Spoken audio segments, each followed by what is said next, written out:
आज इन्फ्रास्ट्रक्चर दृष्टि आम बहुत आगे जाइचु एवं सबुठु बड़ विषय हूँ प्राय 28% प्राय प्राय 12% को आसी किसी 5% को आसी 18% को आसी 12%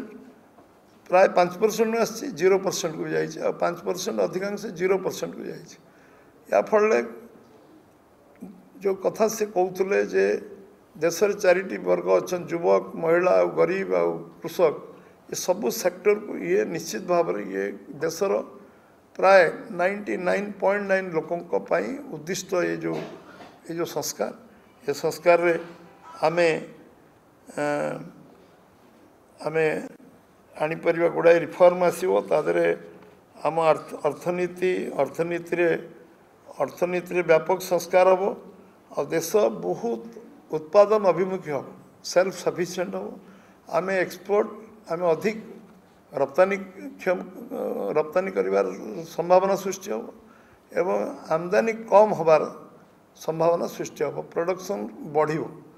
जो चाषी अंटे पैसा आसो से अधिक उत्पादन करने समर्थ हम एवं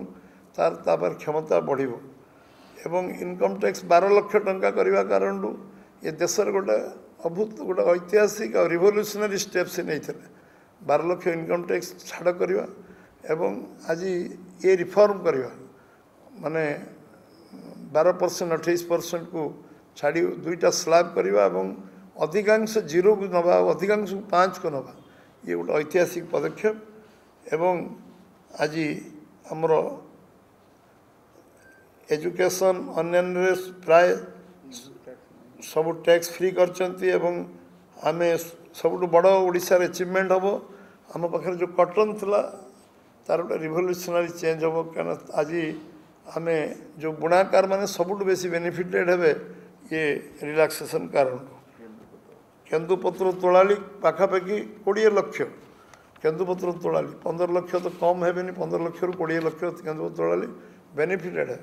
ओडिशार आय बढ़िबो कोयलार शेष जो छेदी एवं जो परिवर्तन होती कोयलार आम रोजगार ओडिशा रे बढ़िबो एवं ये गोटे बहुत बड़ वैप्लविक परिवर्तन आमे जो आज आम आयुष्मान योजना 50 कोटी लोक को जो आज स्वास्थ्य सेवा देवार समर्थ हो ये जो वन कंट्री वन टैक्स हवा कारण जमी 80 कोटी लोक चाउल आम आज दे पार्चु गहम दे पार्चु आम मागणा खाद्य दे पार्चु 14 कोटी शौचालय तैयारी कर समर्थ हो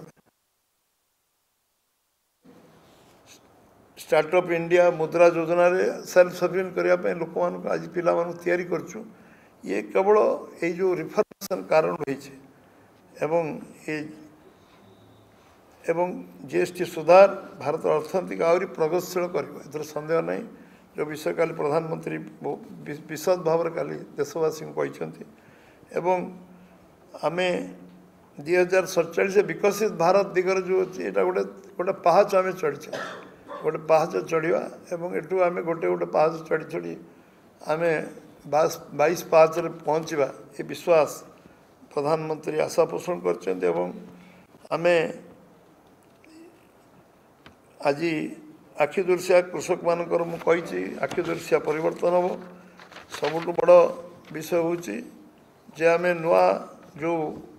स्वदेशी आत्मनिर्भर भारत जो स्वप्न देखते ये 3 मास धरी आम चलो 25 रु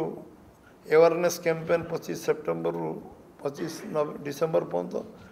आत्मनिर्भर भारत आम विकसित भारत जो कथा हो आत्मनिर्भर भारत स्वावलंबी हवा एवं आम स्वदेशी किणवा स्वदेशी व्यवहार करवा और स्वदेशी जिनस को रप्तानी करवा ये हूँ भारत आज आम ये विषय आज आम ये दुर्गा पूजा दशहरा दीपावली भेटी नुहे ये लोक गोटे आत्मविश्वास युव समाज देश गोटे आत्मविश्वास दिन आज ये दिन को आम निश्चित भाव में ये जदि आपंक आम भिडी भल लगा तेब आम चैनल को लाइक शेयर और सब्सक्राइब करने को जमा भी भूलु नहीं।